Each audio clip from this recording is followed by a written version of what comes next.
The reality in Bahrain today is similar to that of non-democratic Arab countries from the Gulf to the ocean. Arabs in Egypt, Arabs in Syria, Arabs in Kuwait, Arabs in Libya are all calling for democracy and fed up of the absence of democracy within their countries. They cannot stand the continuation of human rights violations.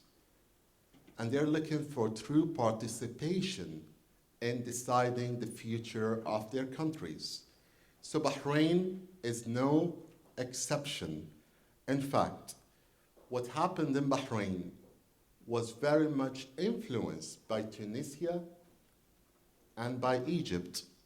And I still remember the foreign minister of Bahrain, Sheikh Khalid bin Ali,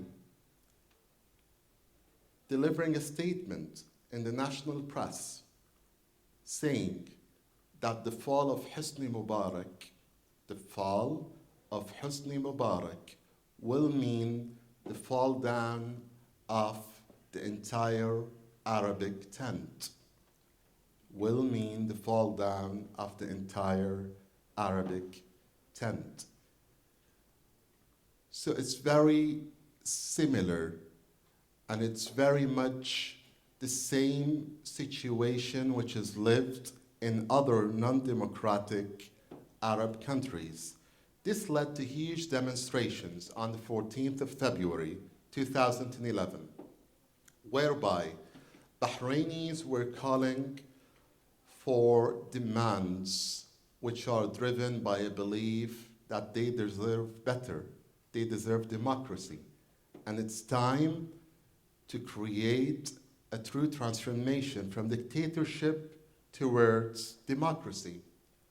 Bahrain has the longest lasting prime minister in the entire world. He's been the prime minister for the last 44 years. And when I was coming over, flying to Paris before coming over to Germany in my European tour, I saw a big picture of the prime minister. He's called Khalifa, the successor. And the picture said, successor Khalifa, la ghayruka Khalifa. Khalifa, you will not have a successor. Successor, there is no successor for you, which means the whole mentality is to have the same prime minister until he dies. And this is unfortunately very similar to a lot of the Arabic countries. If we're talking about tribes ruling within the Arabian Gulf, it's pretty much the same as some republics. It's pretty much the same as what we saw in Egypt, what we saw in Tunisia, and what we see in some other Arabic countries, whereby a prime minister is a prime minister for life, and a ruler is a ruler for life. So people were demanding for a transformation of Bahrain to become a constitutional monarchy. And this is driven by a promise which was delivered by His Majesty the King of Bahrain, King Hamad bin Isa Al Khalifa, in 2001.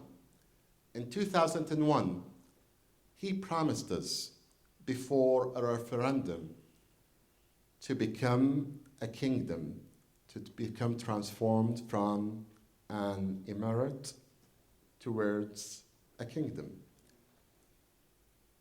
And he said that the goal of Bahrain in the transformation towards becoming a kingdom is to benchmark against constitutional monarchies like the monarchies in Belgium and Holland. Unfortunately, we do not have a constitutional monarchy. And until today, we're demanding for a constitutional monarchy. A constitutional monarchy is basically a country whereby there is a ruling family, there is a royal family, and the country is governed by its own people.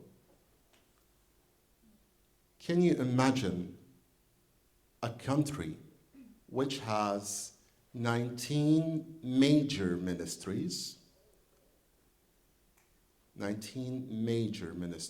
whereby 15 ministers are from the royal family, as if they have the competencies, the skills, the knowledge, the expertise, and the ability to perform better than Bahrainis.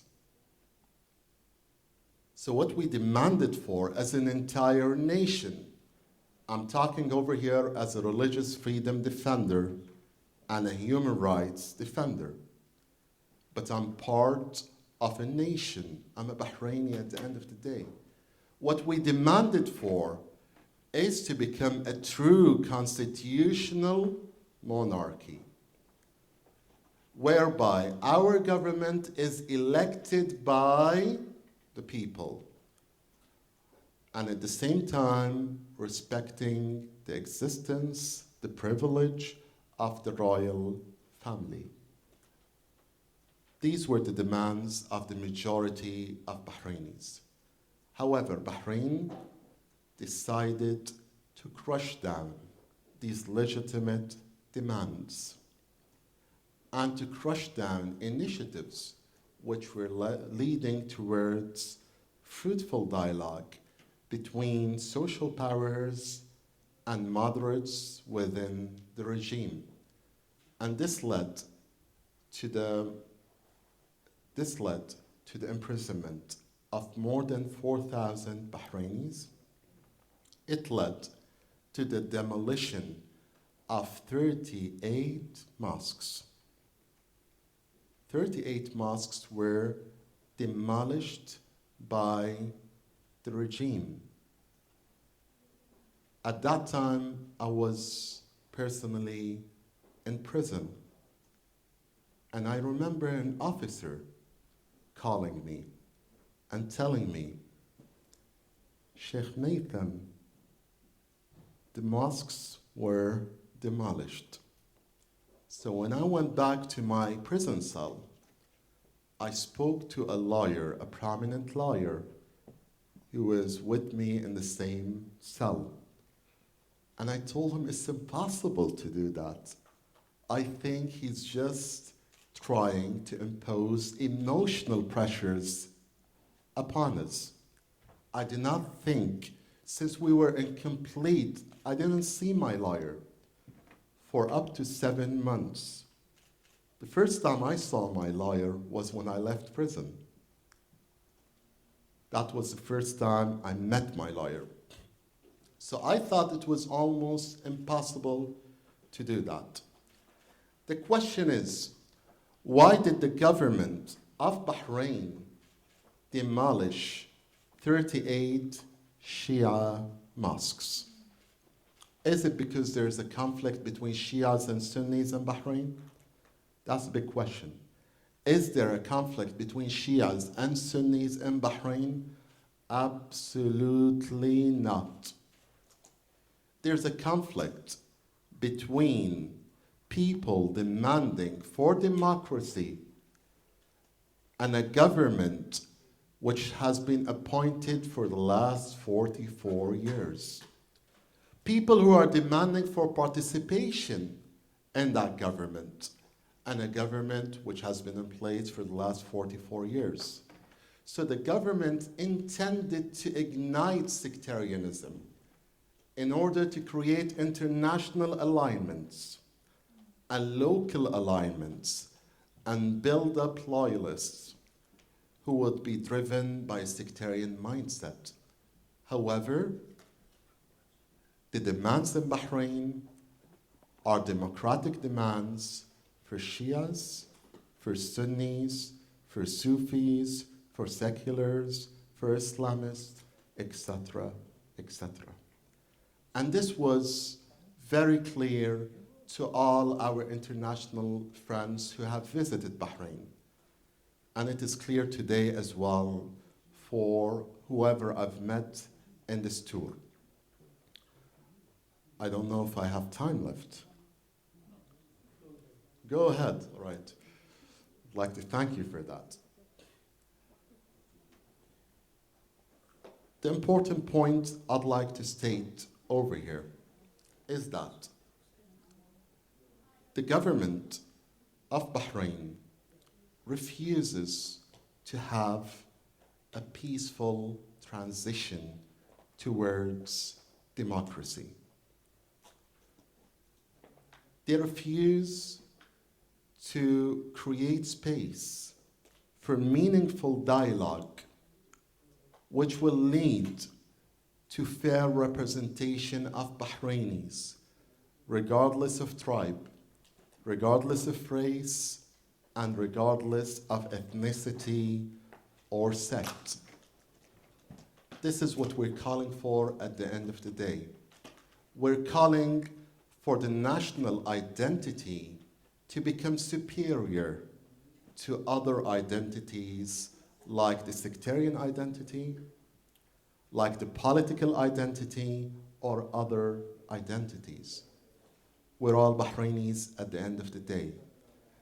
And this could only be achieved by true transformation towards democracy. What are we looking for from our international friends? As I said, this is a lovely opportunity for all of us to build up on strategies, to work together, and to strategize an approach whereby we can broadcast our belief in democracy and human rights worldwide, regardless of what the other person thinks, regardless of his race, regardless of his background. He's a human being at the end of the day. And all human beings deserve to be respected, and dignity needs to be preserved by us. From a religious point of view, from a secular point of view, from any point of view, human dignity needs to be reserved. And I personally believe that's the sacred goal. Our goal of participating in this symposium is to look at methodologies through which we can strategize an approach of partnership to spread awareness about the importance of having democracy all over the region and the importance of denouncing violations of human rights, including Bahrain. I would like to state one last point. There might be a lot of questions about the roles or the role of religious leaders in Bahrain or in the region. And I think I need to highlight this issue clearly. Religious leaders who call for dignity for all, for respect of human rights, for social justice, for love and mercy, for prosperity for all, for transforming their countries to become countries which reach to a level of neutrality in terms of political and civil rights, need to be respected, while religious leaders who preach hatred, who ignite sectarianism, who spread corruption, who legitimize violations of human rights, are neither leaders nor are they religious. I'd like to thank you all for giving me this opportunity. Thank you.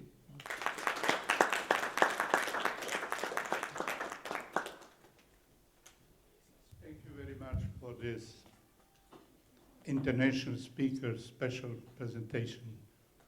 We have been enjoying this time. Thank you very much. It is touchy, it's fine, it's with the message, with the knowledge, with the expertise. Everything is in it, even in you as a human being so distinct, so fine, so nice, gentleman, and full of good thoughts and ideas. Thank you for that. Thank you. Any question? Thank you very much for a very interesting and exciting talk. I have a question about, we know that it has been a dispute between Iran and Bahrain over these two small islands. On the other hand, Bahrain accused the Iranian government of interfering in internal affairs by supporting some Shia group in Bahrain. May I ask what is your opinion, and do you see that if human rights, especially for Shia group, has been violated because of such interference from external forces? Thank you. Right. I think this is a very important question which needs to be highlighted in international symposiums. Does Iran have a direct political effect on what happened in Bahrain?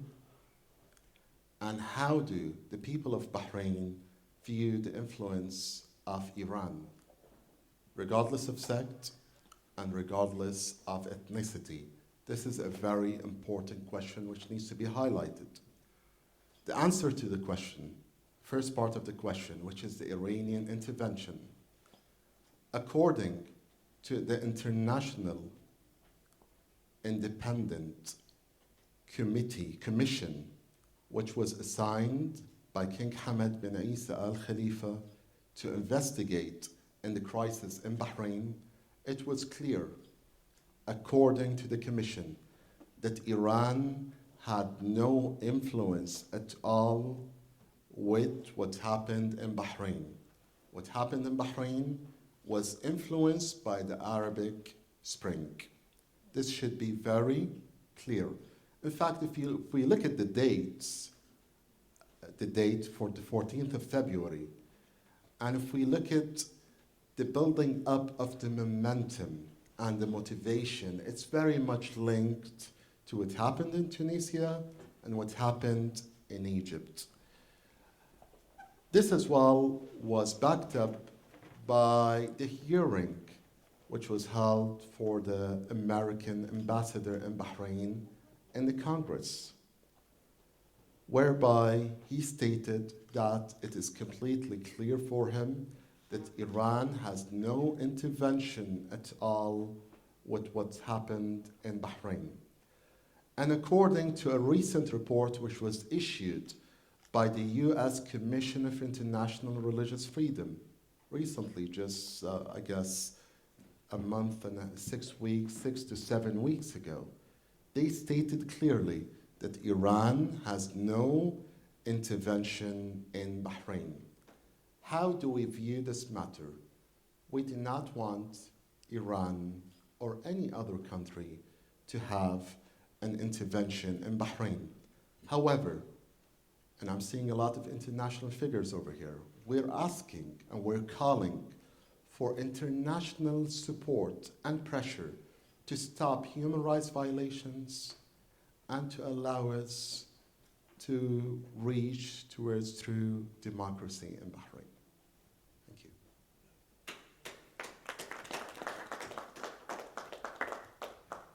Additional questions or comments?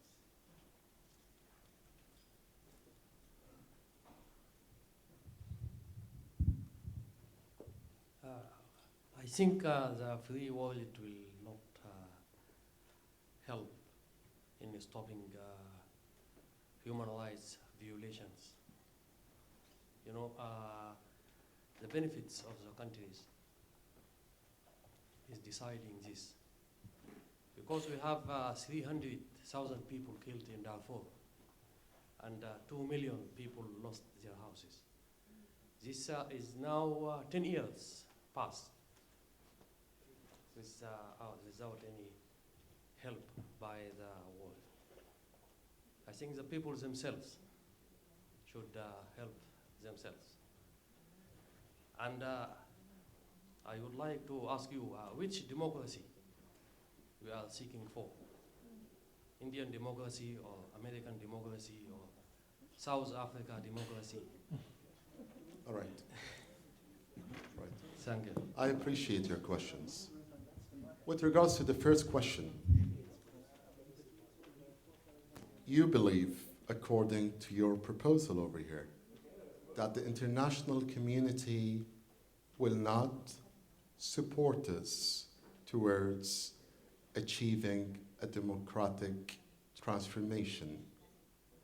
However, we believe that the international community is not just governments, it's NGOs, it's political parties, it's the people of the universe.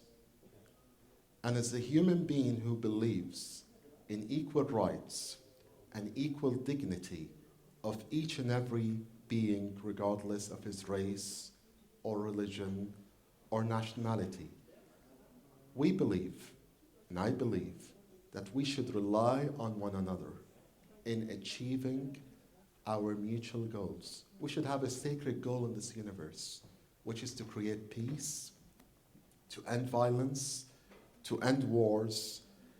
And we believe from our interaction with international NGOs and civil society organizations is that the level of support we are getting, although it does not extend towards actions at the moment.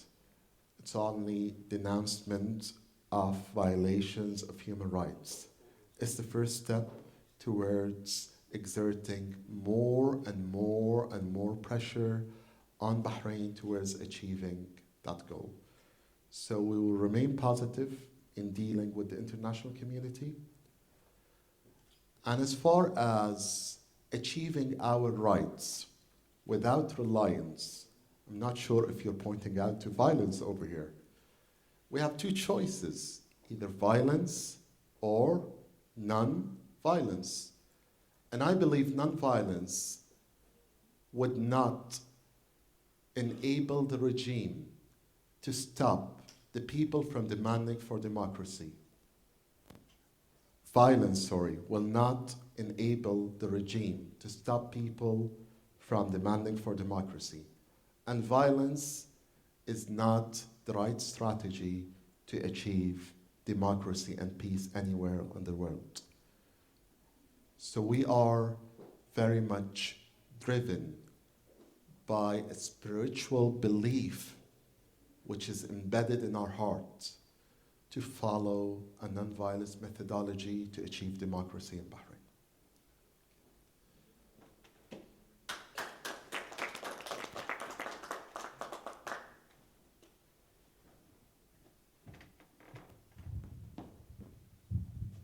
Just a couple of questions or maybe comments, because I do have, colleagues who do work in Bahrain. They work for Redress Trust. It's an organization based in England. They're very helpful. Yeah. They're very. I'd like to give Redress a clap over here because they've been excellent. They've been excellent and they've been very supportive to Bahrain. Yeah. So in fact, I was going to say, I think what can I go and report back? We are partner organizations back in England, and very good friends. I'm sure maybe you might know. Is it Sarah? The lady who does research there. So if there's more, they can do, possibly, I think, because what we do the June 26th joint event together on how to fight and campaign. If we could do something, I think for this June 26th, something on Bahrain, I think we could just maybe discuss, ideas. But secondly, there's the issue of, Formula One and the issue of oil in Bahrain. Because there have been campaigns that maybe Formula One should not take place in Bahrain, but we see Nico Rosberg, Lewis Hamilton, racing, that. What role is oil playing in, because I think, the Western society should be doing more. What's your position on that, maybe? Sorry, thank you. Well, a lot of politicians and human rights activists actually see Formula One as a positive opportunity to meet the hundreds of journalists who come to Bahrain, who otherwise would not be able to come to Bahrain. I just spoke to a professor today from the University of Cologne, and she told me she was denied entrance in the airport of Bahrain. I asked her why. She said, because they asked me, why are you visiting? I told them, I'm here to conduct a research on Bahrain. So they actually denied her entrance. So a lot of Bahrainis see Formula One as a positive opportunity to meet with the international media. However, they would not like Bahrain to manipulate the international community that everything is right. There are no human rights violations. We have whatever it takes to establish justice in Bahrain through utilizing Formula One to build uncredible goodwill. So this is a very important point. Thank you. I'd like to thank all of you for the questions, and hopefully we'll connect. By the way, I love all of you, and I'm willing to work with all of you towards universal goals. Thank you.